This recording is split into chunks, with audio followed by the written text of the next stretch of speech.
हैं क्यों, वो तो लोटा है मैं और अब क्या कहूँ, मेरे मुंह से निकलने लगा।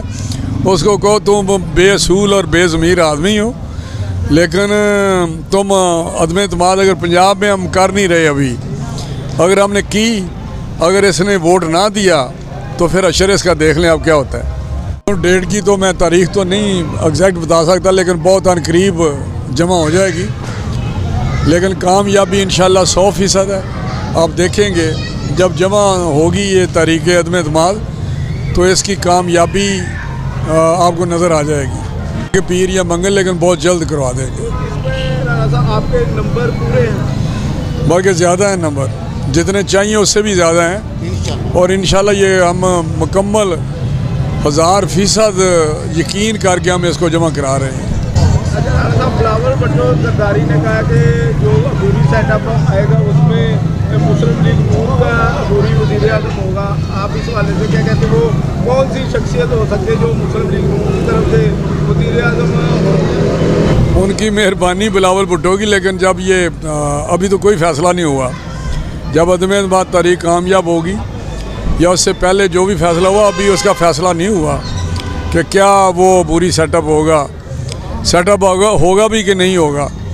अगर अदम एतमाद कामयाब हो जाती है तो ज़रूरी तो नहीं अगला वज़ीर आज़म बनाया ही जाए, इलेक्शन भी दोबारा हो सकते हैं। तो मैं समझता हूँ कि ये कहना कबल अज़ वक़्त है कि बुरी सेटअप कैसा होगा।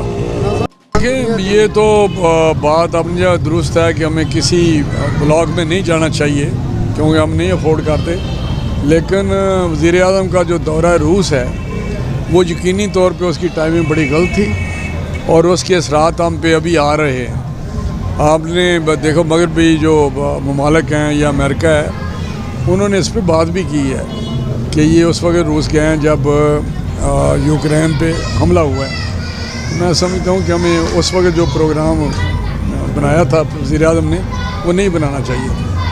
नज़र आप क्या समझते हैं कि यूएनओ का किरदार, कि आज अगर यूक्रेन पे हमला हुआ है तो सारे चीख रहे हैं, तो क्या फ़लस्तीन में, कश्मीर में और ये मुस्लिम दुनिया में जो दहशतगर्दी पहले से चल रही थी? देखिए, यही तो हम चीख रहे हैं कि यूएन का या मगरबी जो ममालिक हैं उनका डबल स्टैंडर्ड है। अगर इंडिया में ह्यूमन राइट्स की वायलेशन हो या कश्मीरियों को शहीद किया जाए, वहाँ पे वो कोई बात नहीं करते, लेकिन इस तरह जिस तरह यूक्रेन है, यूक्रेन भी बड़ा मैं समझता हूँ ज़्यादती है कि वहाँ पे जो आम शहरी हैं उनका जो अमवात नहीं होनी चाहिए। लेकिन ये यकीनी तौर पे है जब किसी और जगह पे होता है मुसलमानों के अलावा, तो अमेरिका और मगरबी कुव्वतें या यूएन उस वक्त बाबेला शुरू कर देते हैं। लेकिन कश्मीर में हो, फ़लस्तीन में हो या दूसरे अरब ममालिक मुसलमान ममालिक में, वहाँ पे वो बिल्कुल उसके नज़रअंदाज करते हैं, यो कि डबल स्टैंडर्ड है उनका। बड़ी ये काबिले मज़म्मत इस हमले को हम कहेंगे, बड़ी कीमती जानें ज़ाया हुई हैं और एन मस्जिद में करना, मैं समझता हूँ कि वो इंसान ही नहीं है जो इस तरह मस्जिद में जाके इसके किस्म वाक़यात करते हैं। बाकी हुकूमत की नाली ये मैं समझता हूँ कि अब दोबारा दहशतगर्दी ने सर उठाया है। हमारे इंशाल्लाह पहले भी जो कौमी सलामती के इदारे हैं उन्होंने पहले भी ख़त्म की थी दहशतगर्दी, दोबारा उस पर काबू पाएंगे, लेकिन हुकूमत को ज़रूर इस पर फिलफौर कोई ना कोई एक्शन प्लान जो है तैयार करना चाहिए और इस उठते जो फितना फिर दोबारा उठा है इससे निपटना चाहिए।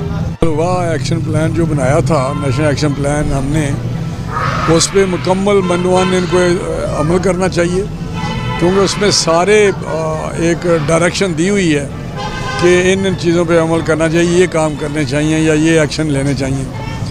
मैं समझता दोबारा उस नेशनल एक्शन प्रोग्राम को निकाल के उस पर अमल शुरू करें क्योंकि ये अभी शुरू हुई है दहशतगर्दी, ज़्यादा ना फैले, तो नेशनल एक्शन प्लान पे इनको मुकम्मल तौर पे अमल करना चाहिए।